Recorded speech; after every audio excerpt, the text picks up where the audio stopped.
Hi guys, it's Randy from Beatnik24, and if you've been following me, you know that I took my very first solo trip. I love to travel. It is my absolute passion, but I've always traveled with my family or with friends. This was the first time that on my own I went to Aruba. I was scared, but let me tell you, I learned a lot, but the 5 main things that I learned are: number 1, we have no idea how much we, as women particularly, think about other people in every decision that we make. I went to the grocery store my first day there in Aruba and sat there for about 3 minutes because I had no idea what to buy. When I shop, it's for my family. I buy the things that I think that they want to eat, and I had not considered what would I eat for dinner if it were just me. Just so you know, I had cheese and cherries and wine and just a bunch of junk. I loved it. So that was the first thing. So realize that you don't think for yourself and make decisions for yourselves. None of us do. And it was nice to be able to do that. The second thing that I learned is that people are extremely nice. I was nervous to fly by myself, to go by myself, to live by myself. But on the plane, I met at least 3 great people.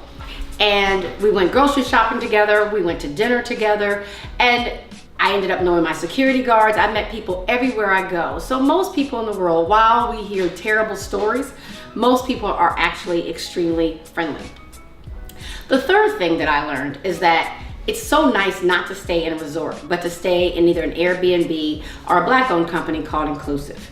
That way you are forced to really get to know the locals, to get to know the actual country that you're visiting. When you're at a resort, you really just get to know the resort. You know, you can leave that resort and say, wow, the Marriott has the best Chinese food or wonderful beach access. But when you are staying on your own and you have to get out there to make it, to go grocery shopping, to go to the sites, you really get to know the people. So I would suggest if you really want to get into and learn a country, you stay not at a resort if possible.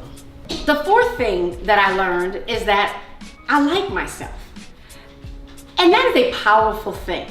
When you go someplace and your primary company, the only person that you're with, the person that you have to rely on for everything, your survival, your entertainment, is you come back with a whole sense of self, and you don't rely on other people as much as you thought you were. So it was powerful when I came back. People have actually said to me, you just seem different after your trip. And I feel different, just better and happier. And the fifth thing I learned is that time flies when you have not that much to do and you are indulging in your passions. 1, my passion is traveling. 2, I love food. 3, I love to write, which is why I left, was to write. I hope you guys are reading my blog at beatnik24.com.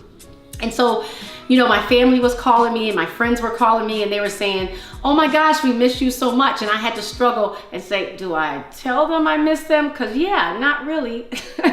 I didn't. That is terrible to say, but I didn't. Those 12 days I had by myself, I absolutely, completely enjoyed me, Randy. This is Randy from Beatnik24. If I can give you any advice, take a solo trip. You will not regret it. See you next time.